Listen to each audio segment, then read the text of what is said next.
आगाज़ में सईद मोहम्मद खान साहब आपसे करना चाहती हूँ। सर बताइएगा कि अरब मीडिया ये दावा करता हुआ नज़र आ रहा है कि ईद के बाद कोई बड़ा ब्रेक थ्रू हो सकता है, और ये भी बात की जा रही है कि इस्लामाबाद में जो मुज़ाकरात का सेकंड राउंड है वो भी एक्सपेक्टेड है। सर आपको लगता है कि बर्फ़ पिघल रही है और पाकिस्तान की जो सिफारतकारी है, पाकिस्तान का जो किरदार है, अब उसका नताइज जो हैं वो सामने आने वाले हैं? बस बिस्मिल्लाहिर्रहमानिर्रहीम। पहले तो जवेरिया आपका बहुत शुक्रिया कि आपने आज अपने प्रोग्राम में दोबारा इनवाइट किया। देखिए, अब तो ये चीज़ मेरा ख्याल अब पूरी दुनिया को पता चल चुकी है कि जो इनिशियल लेटर ऑफ इंटेंट है या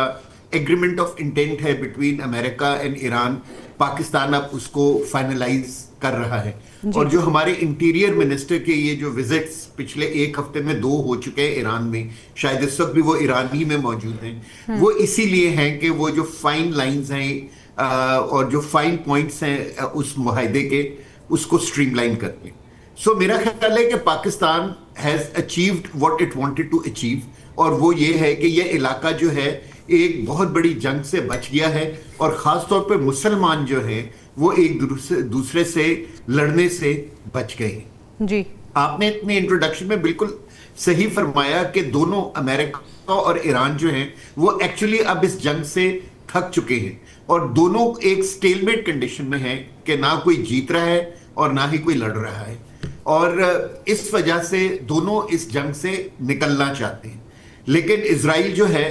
like always it will be a spoiler, और अभी कुछ दिनों पहले आई थिंक न्यूयॉर्क टाइम्स ने यह खबर निकाली थी कि 2 दिन पहले जब प्रेसिडेंट ट्रंप और नेतन्याहू की आपस में बातचीत हुई थी, तो नेतन्याहू वाज वेरी अपसेट जब उसको बताया गया कि ये इस मुआहदे के खदोखाल क्या होंगे। सो मेरे ख्याल में पाकिस्तान इंशाल्लाह अचीव कर लेगा जो उसका इनिशियल इंटेंट था कि किसी तरीके से ये जंग बंदी हो जाए, परमानेंट हो जाए, और हॉर्मुज़ खुल जाए और ब्लॉकेड हट जाए। और मेरा ख्याल है कि जब ये तीनों चीजें हो जाएंगी तो पूरी दुनिया जो है वो नॉर्मलाइज हो जाएगी, और जो हम पूरी दुनिया में एक रिसेशन देख रहे हैं वो खत्म हो जाएगी, और फिर बहुत आसान होगा कॉम्बेटेंट्स के लिए कि वो एक टेबल के ऊपर बैठे और अपने टाइम में जो डिफिकल्ट इश्यूज हैं उनको रिजॉल्व करें। बिल्कुल सही सर, हम उम्मीद भी करते हैं और दुआ भी करते हैं कि सहरा पाकिस्तान के सर सजे और पूरी दुनिया में जो कशीदगी इस वक्त बढ़ती हुई नजर आ रही है वो कशीदगी भी कम हो जाए।